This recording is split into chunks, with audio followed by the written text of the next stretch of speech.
Hey, I'm back. This is the second part of our packet, section 4 and section 5. We're going to go through this again, write the answers down, study them Tuesday night. That way on Wednesday you're ready for this test on chapter 4. It's a lot of information, important information, so make sure you get it in your brain. You've already done a lot last week with the stamp sheet, so let's make this happen. Do it right. Listen and learn and memorize. Chapter 4, section 4 is urban geography. It says use a textbook to define and give examples of the following. Excuse me. Of the following: a city. That's our term. The definition or example: it is a political unit, a center of business and culture.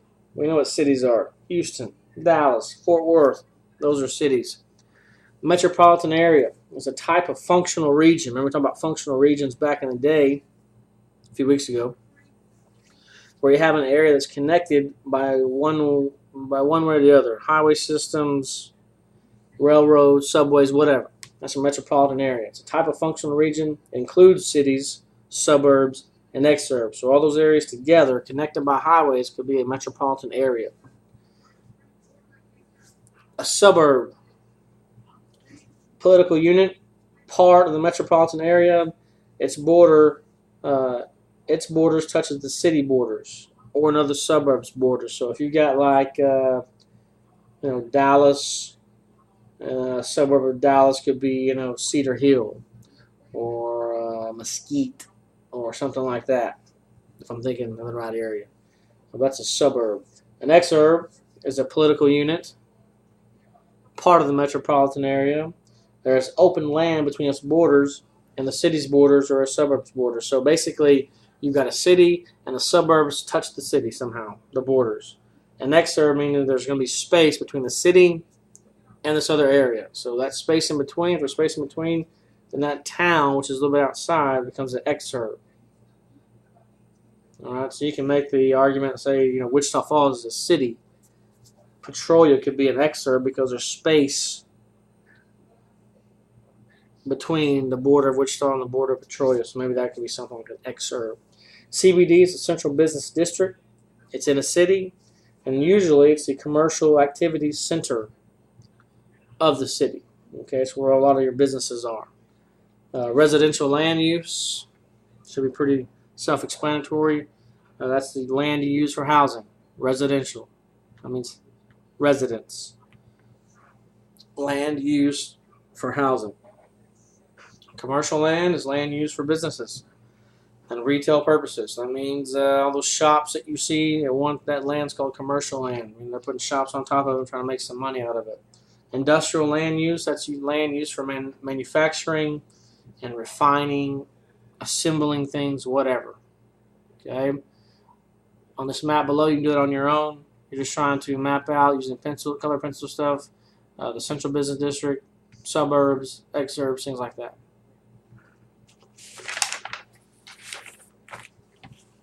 Section 5, economics. Okay, the basic economic questions that all countries must decide. Here they are. Number 1, what are we going to produce? Okay, what's going to be our big thing? What are we going to produce? What are we going to be known for?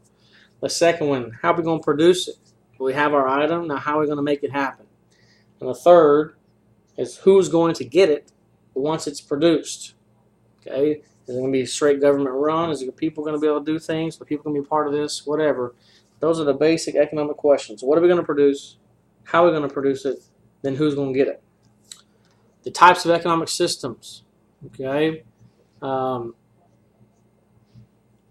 It says here, in reality, most countries are not all one type of economy. Okay, but they're a mixture of the two. All right. In a market economy, one in which the individual answers those 3 economic questions. Okay, in a market economy, a person, me, you, Jimmy Bob, whoever, they answer those questions because it's a market economy, it's a free economy where people have the right to decide. Command economy, one in which the central government answers those 3 questions. So that's kind of the command, kind of goes to communism. The central government answers those questions. And the third one's traditional. And that's the way, basically, it's old school, giving and receiving of items. I've got 4 blankets, you've got a horse, let's trade. And I'll take your horse, and you get the blankets, and here we go. That's a traditional. Again, not all the countries, most of these countries have some kind of mix, okay? Socialism is also an economic system, according to some, where the government has control of the larger industries.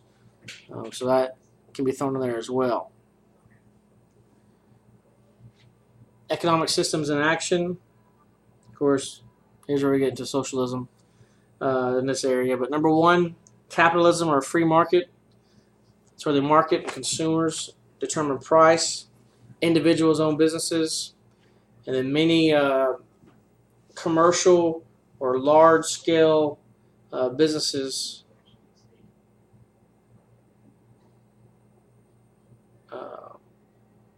an example of this would be the United States, where people get to decide kind of what they want to do. Often, though, right here, the government has some kind of control, supposedly for people's protection. They have rules in place to help keep people from cheating others, so to speak, supposedly. Second one's communism. The government determines prices and production levels. All industries are owned by the government. An example of this would be Cuba, okay, China, Laos, North Korea. Those are all communist economic systems in these countries. Okay. The third, number 3, is socialism. That's where government controls the essential industries like healthcare and etc., and also sets the prices.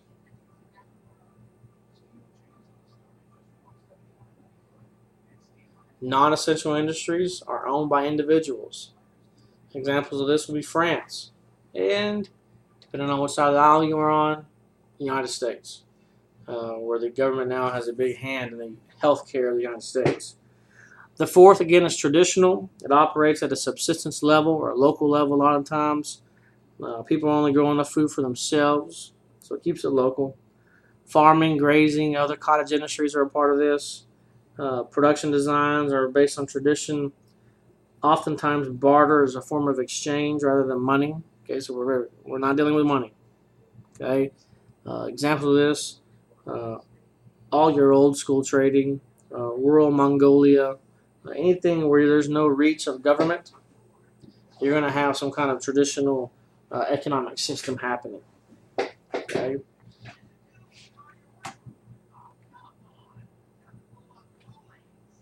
Factors that affect economic activity. How people make a living is most influenced by where they live. That should be kind of an obvious deal. Has been throughout history and still true today. If you live in Kansas, odds are you're probably not going to be a sailor. All right, you're going to have something to do with the land, whether it be farming,